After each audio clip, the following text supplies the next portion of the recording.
Hey everybody, today we are looking at the Kamione or Kamione Muay Thai Fighter, aka Gogeta from Dragonball Z. So, let's take a closer look at this guy and see what's going on. And here he is, Gogeta, the universe's strongest warrior. So, question of the day. Who do you like more, Vegito or Gogeta? Me, personally, I'm more of a Gogeta fan. I like his design a little bit more than Vegito's, but I think they're both neat characters. I just always had a soft spot towards Gogeta. But anyways, let's talk about this guy, the figure. Overall, the design is fairly simple. I don't see any shading or any extra paintwork, which is kind of a bummer. Kind of makes him look a little action figure-ish, to say the least. A little airbrushing in the pants or the belt would have definitely made him stand out more. I think the only paint details are his faceplate, where his eyes are painted in, and maybe the lines underneath the eyes. But other than that, it's overall pretty much plain looking. No shading in the hair, which is kind of a disappointment. But it's not a bad looking figure. I think a little shading and a little more paintwork would have gone a long way and made it stand out even more. I think he could have benefited from some extra details like line work in the sleeves over here, maybe shading in the pants.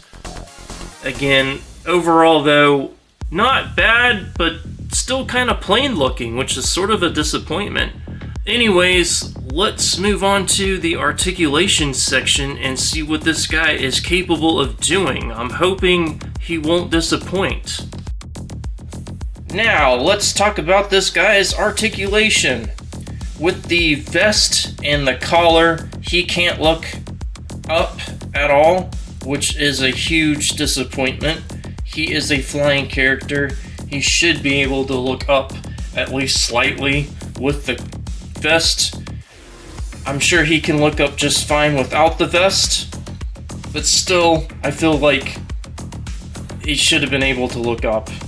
I'm kind of bummed out, unfortunately. He can bury his chin though, which is really nice. So I guess he can look down at his opponents while mocking them. Not too shabby. You have some minimal head tilt. He can turn his head. The collar does get in the way. Even with the shoulder pads on, he can get into a T-pose, which is nice. You can raise and rotate his arms. He has some bicep swivel, and he has double jointed elbows that go that far. His hand is on a peg and it can move all over, which is nice. He can crunch that far forward. He can lean back that far, which is really impressive. And you can move his waist. He can do the full splits. He can kick a little past over 90, which is awesome. His butt gets in the way, so he can only kick that far back.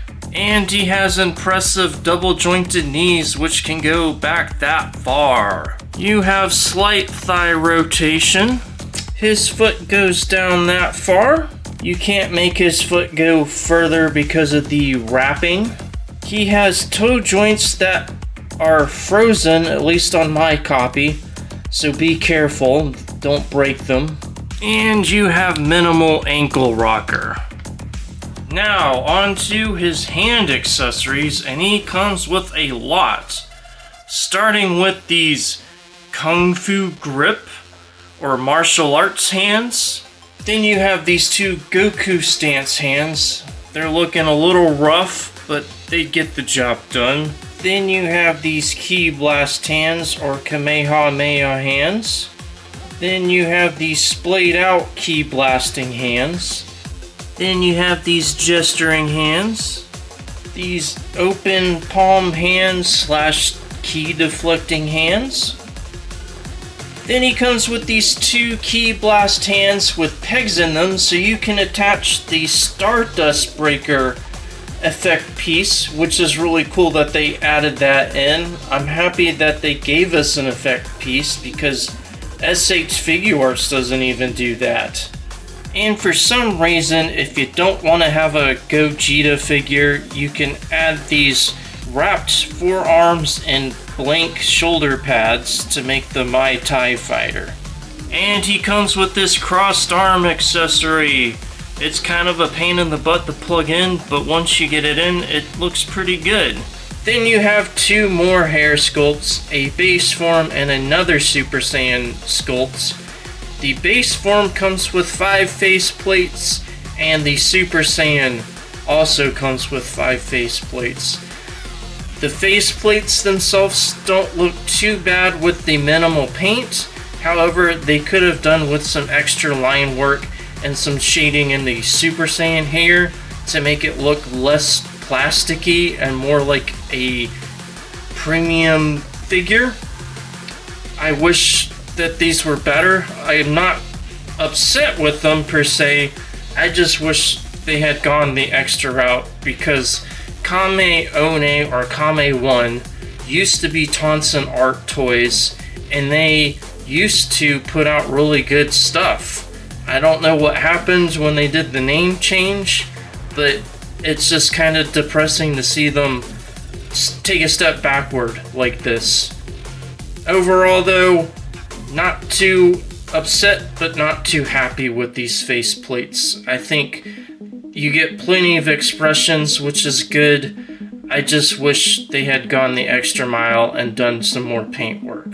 And here is the halo and another more closed version of the vest. I guess you can make him look like he did in the Janemba movie. Again, I wish the vest had a little bit more paint on it. The halo looks fine, but the vest just looks plasticky. And it would have been nice if they had done some line work on the orange or shading. But overall, again, not bad to have this many accessories. It's nice that they gave us this many for the price point, so I can't be too upset. Now on to size comparisons. Here he is next to my custom Boo tanks or Boo Absorbed Go tanks. The head and hand sculpts are from Tonson Arts, or now Kamione or Kame 1, whatever you want to call them. I think they look pretty good together. And obviously we have to compare an SH Figuarts Gogeta against a third-party Gogeta. And overall, I'd say my favorite is probably the Kamione, surprisingly enough, even though this SH Figuarts Gogeta has a little bit more detail to it than the Kamione. I think the third-party Gogeta is just a bit more crisper and more anime accurate. And it wouldn't be a size comparison section without our channel mascot, Loungewear Eileen, in her pink hoodie. And Eileen is actually taller than Gogeta, which is kind of funny. I think they look pretty good together overall. I think she could definitely fit on a Dragonball shelf. And here he is next to my all-time favorite figure of 2025, Gold Hilder, the Muscle Mommy Viking herself. And it is kind of ironic that she is taller than Gogeta. They look good together overall, I'd say, but I don't think they'd fit together well on a shelf. But that's up to you. Here he is next to the standard 6-inch Hasbro Black Series Stormtrooper. And I gotta say, it is pretty ironic that the Stormtrooper is taller than Gogeta. I always assumed Gogeta was a little bit taller, maybe Goku's height. But here he is, shorter than a standard Stormtrooper. I think it's just ironic. Alright, so my overall thoughts on this Dragon Ball Z Gogeta. He's fine, but he isn't great. I feel like a lot of paint work, such as shading in the hair and more details underneath the eyes and faces, would have really made him pop out. because he just looks too plasticky in my opinion. But his articulation is great, even though he can't look up at all, which is a bummer, so you can't put him in flight poses.